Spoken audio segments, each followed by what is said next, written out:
Alrighty, this video is just going to be a quick introduction to Browserify. So Browserify is a module loader. Well, you can think of it as a module loader. It's not so much a module loader as Require.js is. Instead, what it does is it compiles all of your JavaScript code using CommonJS into a bundle that can be included on your page. So it's not going to work with things like AMD by default. Primarily, Browserify is going to work with CommonJS modules, but as you're about to see, that's actually going to be really awesome. It allows us to share server and client code if you're writing your server in Node.js. It allows us to include NPM modules directly in the browser, and I personally really like that style of bundling. So in this video, we're just going to have a quick introduction to Browserify and how to get going with its command line and its basic usage and how to use Watcherify. And then in the next video, we're going to pull it into our example application and work with and use Browserify with Gulp. So let's go ahead and come up here. And so I have a empty folder. And in this empty folder, I'm going to open up code. And let's go ahead and create a really simple application. I'm just going to say application.js, and then I'm going to create a new file called models.js. Models.js is going to do something like export user equals function name, something like that. And or exports derp, and then exports dot track or something. I don't know what this application is supposed to do in the first place, but whatever. The point is I'm exporting stuff from my models, and let's do like a console log whoa, and then here a console log hey. And then inside of my application.js, I might say something like var models equals require models, and I also might say something like money equals require jQuery. Note that I'm not using ES 2015 syntax. We're going to see how we can incorporate Babel into Browserify in the next video. I'm just using straight up CommonJS modules. So now I can say something like money body .html models user hey. Again, this is just random code. I just want to show you guys how we can use Browserify from the command line real fast to get a feel for how to work with it. So I'm going to go ahead and npm install Browserify and jQuery. So I'm grabbing both of these, and now we have these in. So how do we use Browserify? Well, there's two ways. Just like the Require.js optimizer, we can use it as a Node script, or we can use it as an executable. So we can pull it into a Node environment like Gulp, or we can execute it directly. So let's check out its command line real fast. So its command line, when you install it locally, which you should always be installing these locally, is going to be under node modules.bin, not surprisingly, Browserify. So if I come in here and hit --help, we'll see a whole bunch of different options that we can pass into this. So let's go ahead and do a simple thing. Let's go ahead and package up our application.js. So I'm going to say Browserify application.js -o bundle, or how about -o public app.js. And there's no public folder, so it's not going to create one for us. We got to make sure we build that public folder. And cannot find models because I did not use the relative path syntax. That was my bad. And now that we run it one last time without me messing up, under public, we now have app.js. And if we open up app.js, we have a Browserify bundle.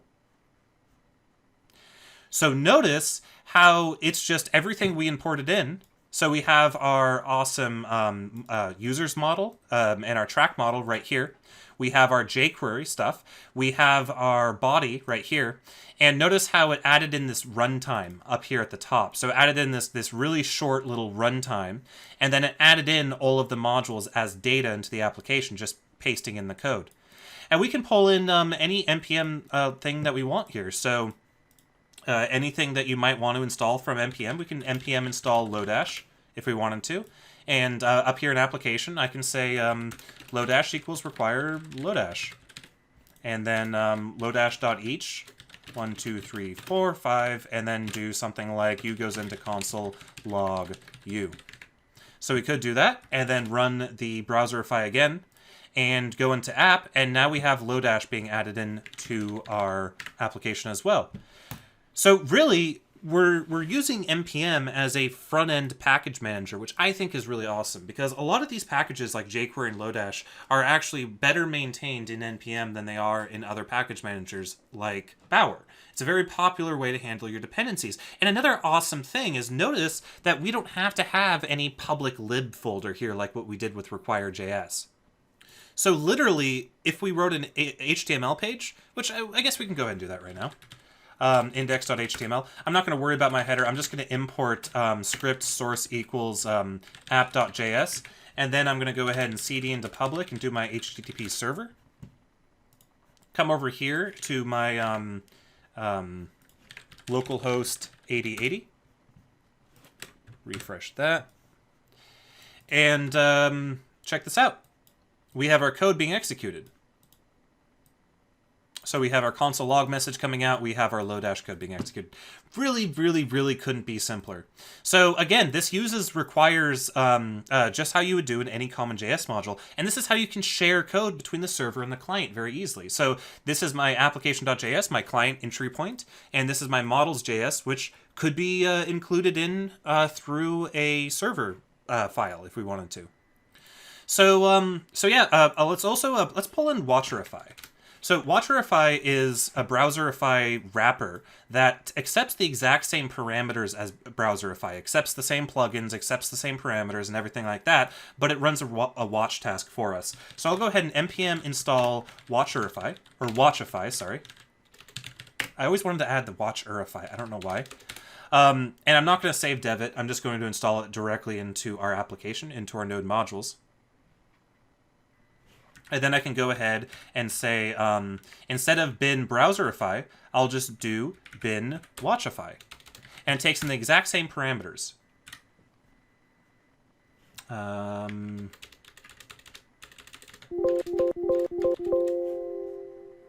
Obviously, none of this is going to work when I'm stuck in the public directory. Sorry about that. Let's backspace out of that and just run the command again. So again, you can do Watchify help, and well, it's not gonna give me any help because it's like that.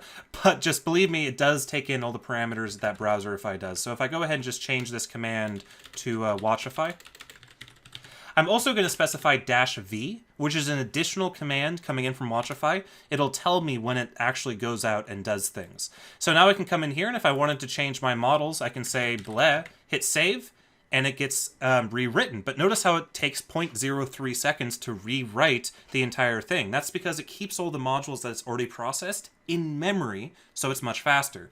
So now we can just continue on developing. Console log, whoa, if I wanted to, and hit Control S, and it'll go ahead and update our app.js, and then we can go in and refresh. So Browserify is really, really simple. There are a couple things that we need to discuss about it, though. For example, how do we do code splitting, like what we did with extracting our vendors? How do we do production builds? How do we integrate it with Gulp? And those are going to be things we're going to be talking about in the next video. I just didn't want to jump straight into our example because I wanted to really show you guys how incredibly simple Browserify is to work with. But we'll see you guys in the next video.